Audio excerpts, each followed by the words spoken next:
प्रिय छात्रों, आज मैं कक्षा 12वीं की मानव भूगोल के मूल सिद्धांत किताब का प्रथम अध्याय आपको पढ़ाऊंगा। पूरा किताब तो पढ़ा पाने का समय नहीं है, लेकिन मैं उनके कुछ मुख्य बिंदुओं को आपके सामने प्रस्तुत कर रहा हूँ।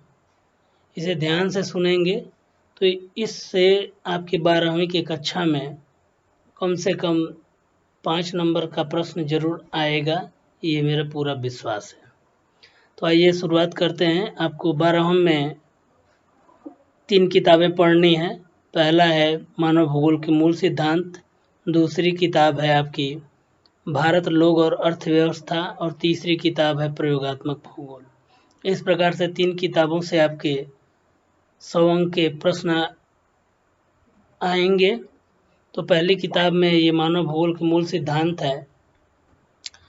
तो आपको बताते चले पहले कि मानव भूगोल की 2 शाखाओं में से एक प्रमुख शाखा है। एक भूगोल, भौतिक भूगोल, जिसका अध्ययन हम लोगों ने कक्षा 11 में किया है। कक्षा 11 की किताबों को का यदि ध्यान दें भौतिक भूगोल को, तो उसमें हमने विभिन्न प्रकार की भूआकृतियाँ, जलवायु और मौसम में क्या अंतर है, समुद्र में कौन कौन सी गतियाँ हैं, समुद्र के अंदर क्या उच्चावच हैं, तथा पर्यावरण भूगोल का हम लोगों ने काफ़ी अध्ययन किया था। तो ये हमारे प्रथम 11 की किताब में भौतिक भूगोल का हमने अध्ययन किया था। ये भूगोल की 2 शाखाएं हैं, भौतिक भूगोल और मानव भूगोल। तो भौतिक भूगोल की एक शाखा का हम लोगों ने अध्ययन कर लिया है। आते हैं दूसरी शाखा पर, जो कि हमको कक्षा 12 में पढ़ना है, मानव भूगोल। तो मानव भूगोल के अंतर्गत जो उप क्षेत्र हैं, जैसे जनसंख्या है, प्रजाति है, आर्थिक क्रियाएं हैं, इसका अध्ययन हमको मानव भूगोल में करना है। तो चलिए आते हैं परिभाषा पर सीधे। मानव भूगोल 2 शब्दों से मिलकर बना है, मानव और भूगोल। अर्थात भूगोल में मानव को केंद्र बिंदु मानते हुए जब हम भूगोल का अध्ययन करते हैं तो भूगोल की वह शाखा मानव भूगोल कहलाती है।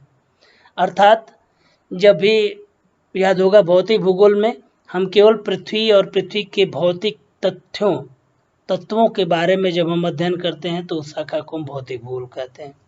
मानव भूगोल में केंद्र में क्या होगा? मानव होगा।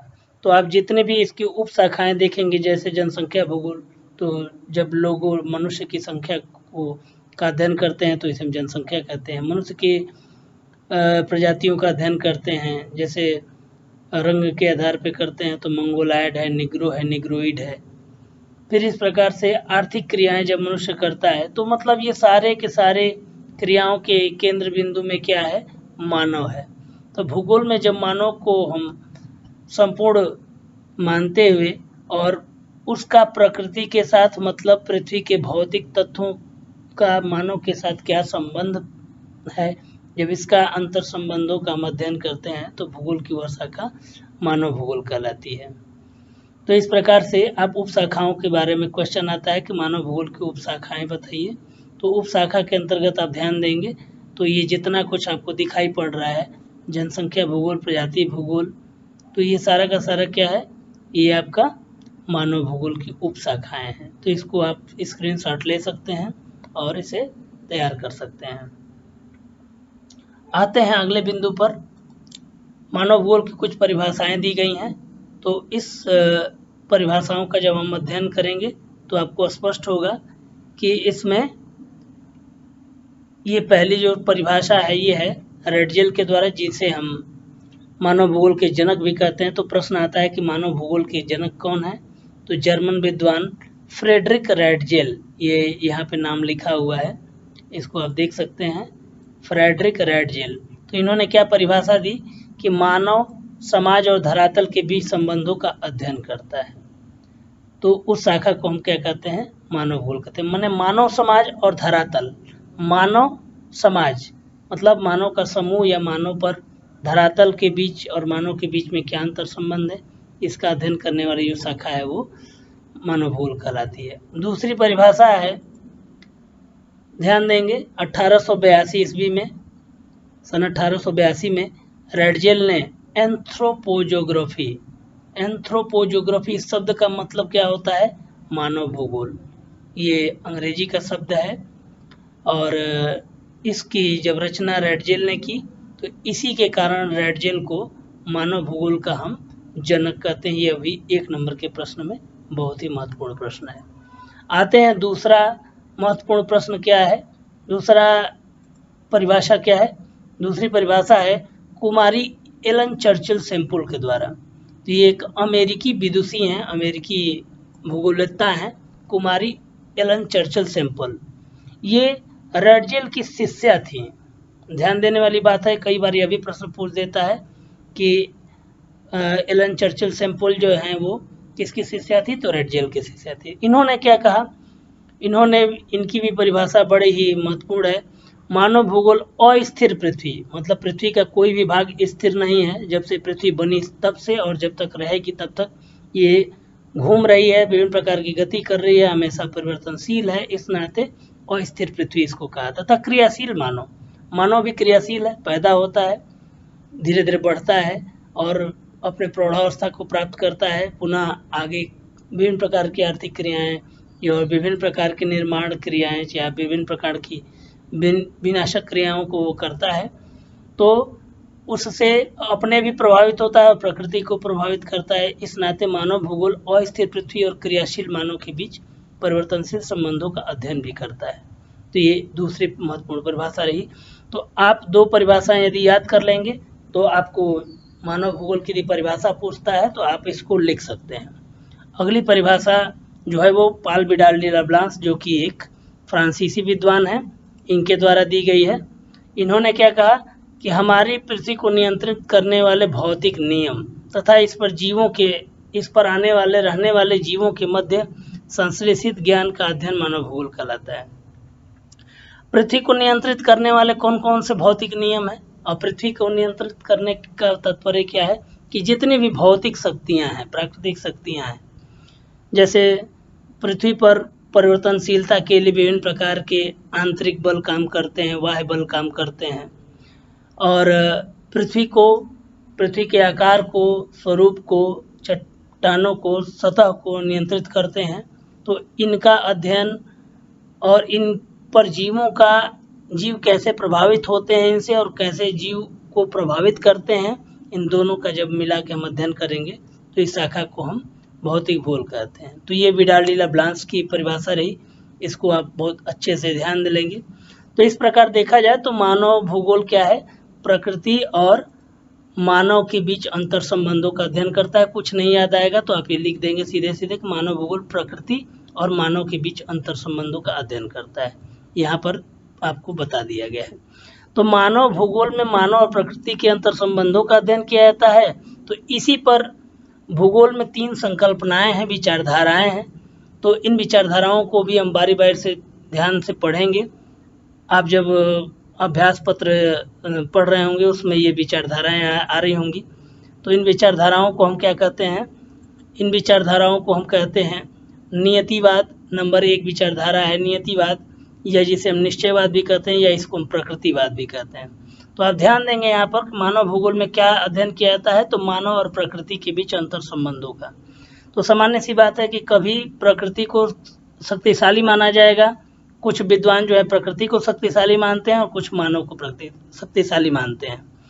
तो इन विचारधाराओं में ध्यान देने वाली बात है कि निश्चयवाद या नियतिवाद या प्रकृतिवाद के जो विद्वान हैं, ये क्या हम कहते हैं कि प्रकृति ही सर्वशक्तिशाली है और वो मानव की समस्त क्रियाओं को नियंत्रित करती है।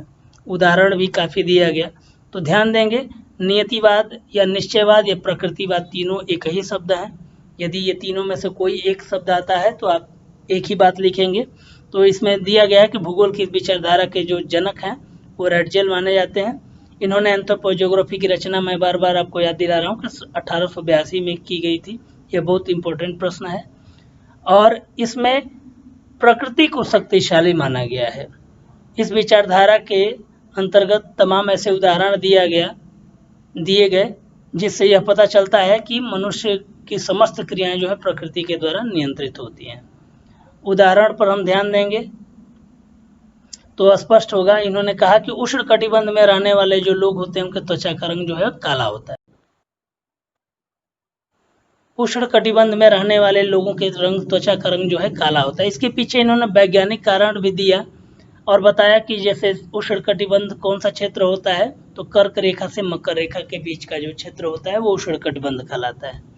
तो कर्क रेखा से और मकर रेखा तक का जो क्षेत्र है जिसे हम उष्ण कटिबंध कहते हैं, यहाँ की विशेषता क्या है कि यहाँ पर साल भर सूर्य की किरणें सीधी पड़ती हैं। तो आप उदाहरण दे देंगे तो आपका यह पूर्ण हो जाएगा। यदि लॉन्ग क्वेश्चन में पूछता है तो आप उदाहरण जरूर देंगे, यदि शॉर्ट में पूछता है तो केवल इतना ही लिख देंगे कि मानव और प्रकृति के अंतर संबंधों में प्रकृति को सर्वशक्ति मानने वाले जो विचारक हैं वो प्रकृतिवादी कहलाते हैं, तथा वह विचारधारा प्रकृतिवादी या निश्चयवादी या नियतिवादी कहलाती है।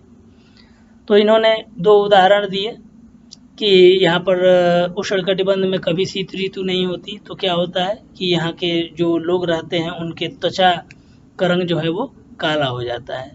तो इसके कारण यहाँ जो लोग रहने वाले यहाँ के स्थायी निवासी हैं वो स्थानीय निवासी हैं जो काले रंग के होते हैं।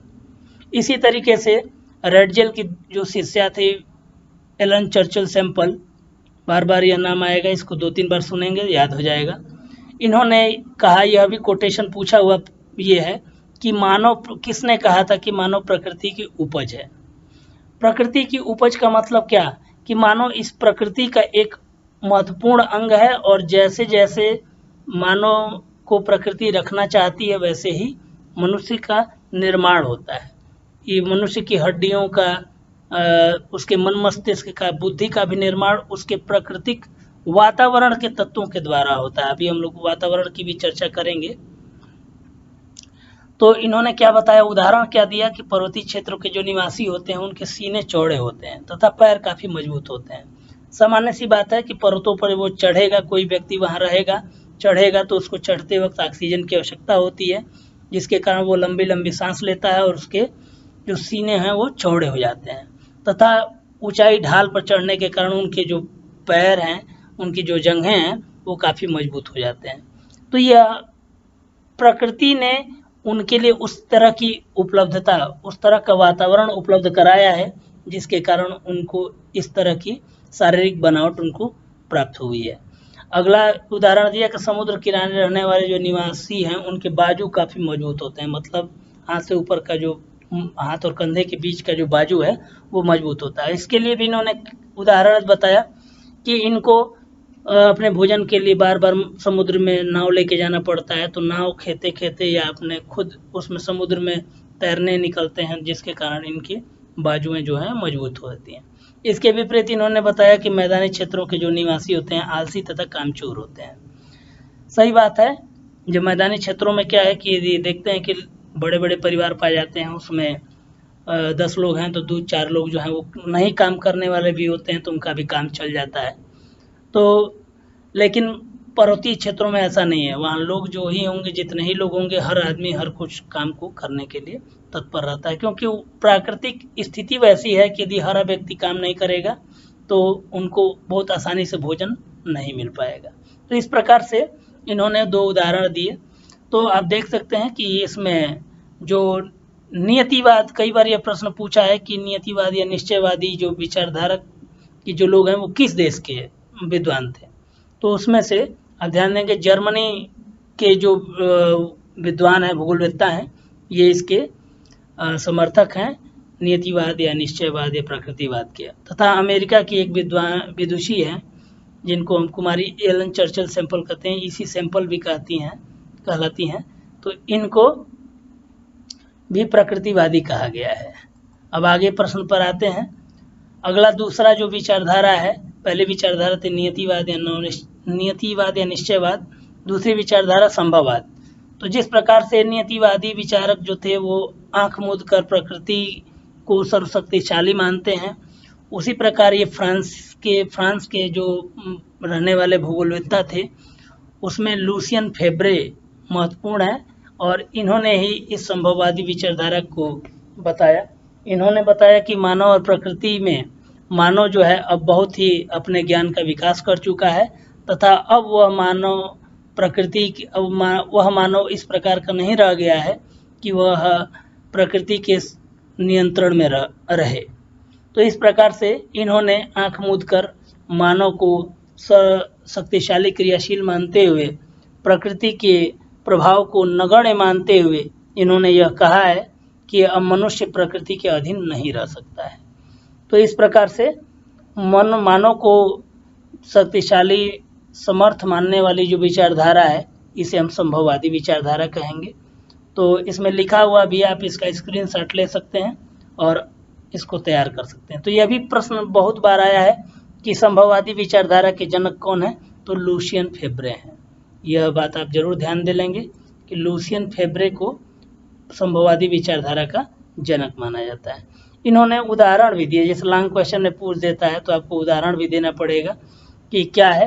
तो इन्होंने क्या कहा कि मानव ने अब तकनीक और ज्ञान का विस्तार अधिक कर लिया तथा अब वह प्रकृति की शक्तियों द्वारा पूर्ण रूप में नियंत्रित नहीं हो सकता है। जैसे उन लोगों ने कहा था कि उष्णकटिबंध में रहने वाले जो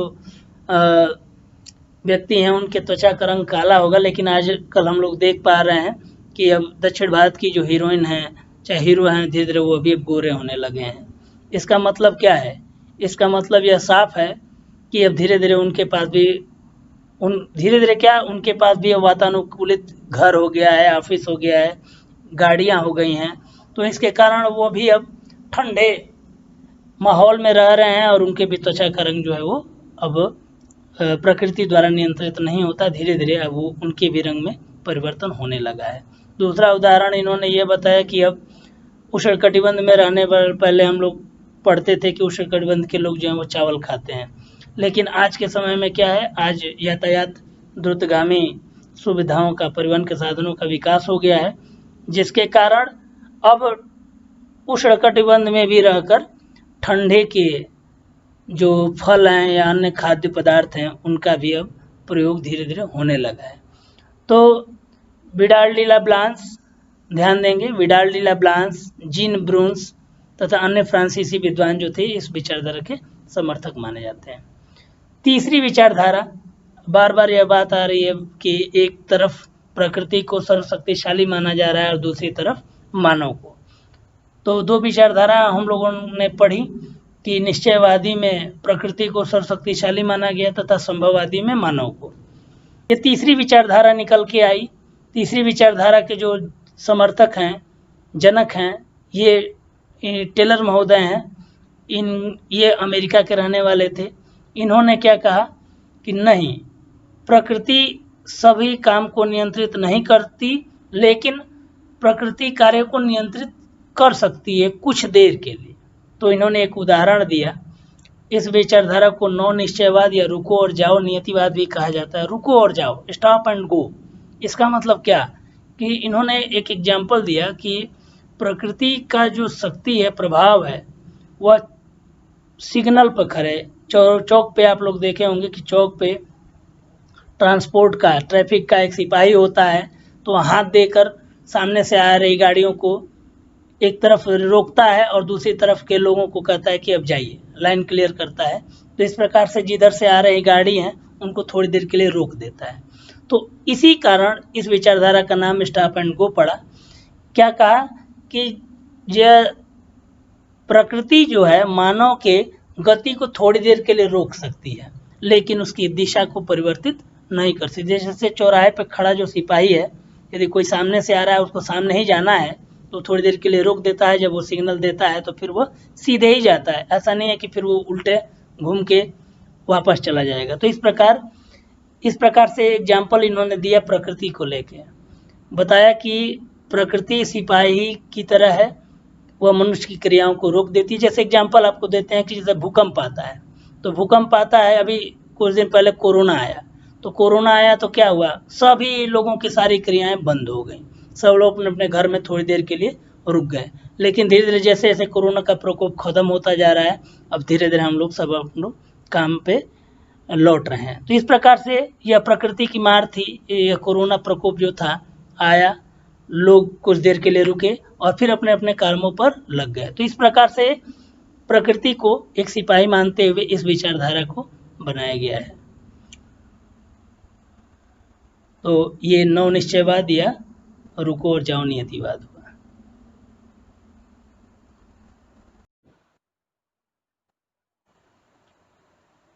अब आते हैं अगले टॉपिक पर। पहले चैप्टर में एक और 2-3 टॉपिक और हैं जो कि 2-2 नंबर के प्रश्न पूछ लिए जाते हैं। जैसे पूछता है कि भौतिक भूदृश्य, प्राकृतिक भूदृश्य या भौतिक पर्यावरण या भौतिक वातावरण, यदि तीनों नाम आए तो तीनों का अर्थ एक ही है।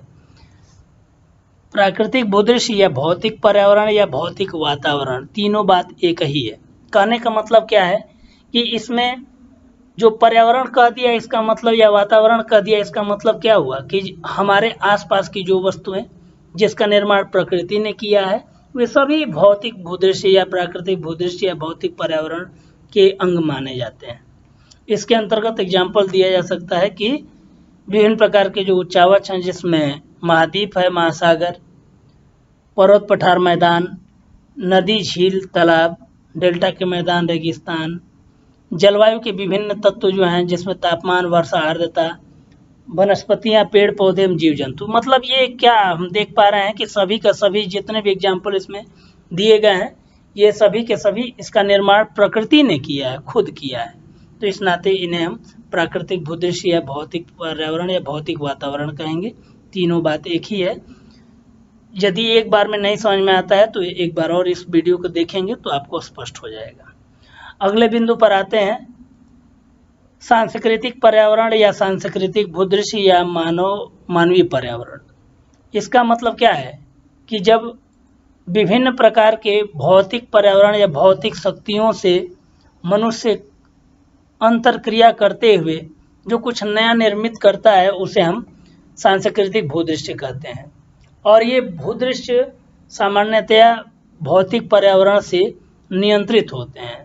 अब ये एग्जाम्पल देंगे, जैसे गांव में यदि, और इसके अंतर्गत जितने भी जैसे मानव द्वारा निर्मित जितने कुछ भी वस्तुएं हैं सभी के सभी क्या हैं, भौतिक सांस्कृतिक भूदृश्य के अंग कहे जा सकते हैं। तो सामान्य सी बात है कि सांस्कृतिक जब भी नाम आता है तो इसका निर्माण क्या होता है, मानव द्वारा किया गया होता है। तो इस प्रकार से मानवीय पर्यावरण के अंतर्गत आप एग्जाम्पल देखेंगे तो आपको समझ में आ जाएगा कि मानवीय बस्तियां, यातायात के साधन, सड़कें, भवन, रीति रिवाज, वेशभूषा, भाषा, संस्कृति, रहन सहन, कला, साहित्य, ये सब क्या है, सांस्कृतिक भूदृश्य के तत्व हैं या सांस्कृतिक पर्यावरण के तत्व हैं। तो अब कैसे, यदि हम देखें कि बस्तियां हैं, यदि मैंने आपको पहले ही बताया था कि बस्तियां हैं तो ये कैसे नियंत्रित होती हैं भौतिक पर्यावरण के द्वारा। तो जैसे पर्वत का एग्जाम्पल लेते हैं तो पर्वतों पे बस्तियों का आकार, आकृति, स्वरूप मैदानों से अलग आपको दिखाई देगा। ऐसा नहीं है कि जिस प्रकार की बस्तियां मैदानी क्षेत्रों में पाई जाएंगी वैसी बस्तियां आपको पर्वतों में मिलेंगी। तो पहला एक एग्जाम्पल हो गया। दूसरा, रीति रिवाज में भी काफ़ी अंतर पाया जाता है। बहुत से ऐसे स्थान हैं जहाँ के रीति रिवाज वहाँ के भौतिक पर्यावरण द्वारा नियंत्रित होते हैं। जैसे एग्जाम्पल दें कि क्या कारण है कि अरब प्रदेश के जो रहने वाले लोग हैं, जो मुस्लिम लोग हैं, उनके भोजन में मांस, या यूँ कहें कि जानवरों का मांस, या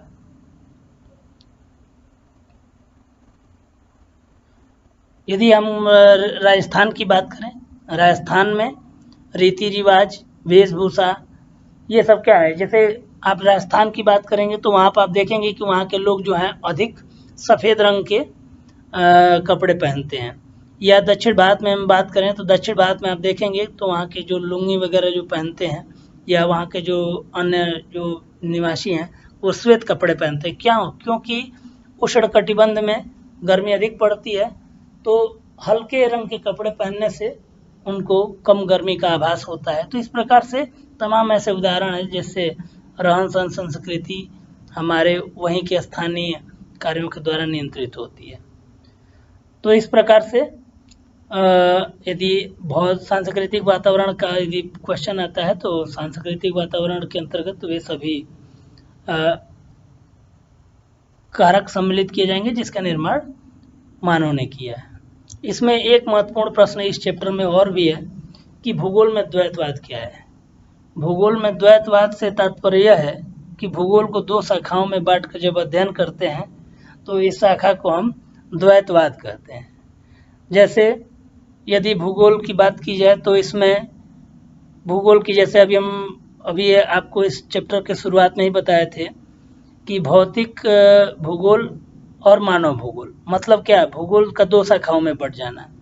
तो भौतिक भूगोल एक अलग भूगोल की शाखा हुई, दूसरी मानव भूगोल। इसी प्रकार से सामान्य भूगोल बनाम विशिष्ट भूगोल। बनाम का मतलब सामान्य भूगोल की तुलना विशिष्ट भूगोल से, मतलब सामान्य भूगोल अलग है और विशिष्ट भूगोल अलग है। भौतिक भूगोल अलग है और मानव भूगोल अलग है। तो क्रमबद्ध भूगोल अलग है और प्रादेशिक भूगोल अलग है। इसका मतलब क्या कि भूगोल को दो भागों में बांट कर अध्ययन करना द्वैतवाद है। और यह भी प्रश्न बहुत ही महत्वपूर्ण है, इसमें भी यह पूछा जा चुका है कि द्वैतवाद की शुरुआत कब से मानी गई है। तो सन 1650 में एक विद्वान थे जिनका नाम था बर्नहार्ड वारेनियस। इनका नाम है बर्नहार्ड वारेनियस, ये भी जर्मनी के रहने वाले थे। इन्होंने एक किताब लिखी, इसका नाम है ज्योग्राफिया जर्नलिज। ज्योग्राफिया ये जर्मन शब्द है, ज्योग्राफिया माने ज्योग्राफी माने भूगोल, और जनरलिज मतलब जनरल सामान्य। तो सामान्य भूगोल किताब का नाम इनका हो गया। यदि हिंदी में बात करें तो इस सामान्य भूगोल यह किताब इन्होंने 1650 के आसपास में लिखी थी।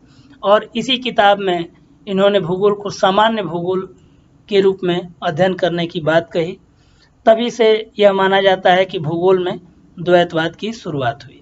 तो इस प्रकार से यह जो टॉपिक था दूसरा कि भूगोल में द्वैतवाद क्या है, तो भूगोल में द्वैतवाद मतलब भूगोल को दो शाखाओं में बांटकर अध्ययन करना ही द्वैतवाद है। तो यह वीडियो कैसा लगा आप लोग कमेंट करके बताएंगे, और अपने दोस्त मित्र जो भूगोल से संबंधित होंगे उनके तक भी ये पहुंचाने का प्रयास करेंगे। मैं करीब 10 मॉडल पेपर आपके सामने रखूँगा, तो इस पूरे मॉडल पेपर को पूरा देखेंगे तो आपको पूरी की पूरी जानकारी आपको अच्छे से मिलेगी। किताब साथ साथ पढ़ते रहें, साथ में अभ्यास के लिए इस वीडियो को देखते रहें, और अधिक से अधिक अन्य जो छात्र हैं आपके संबंधित भूगोल से उन तक इसको शेयर करें। बहुत बहुत धन्यवाद।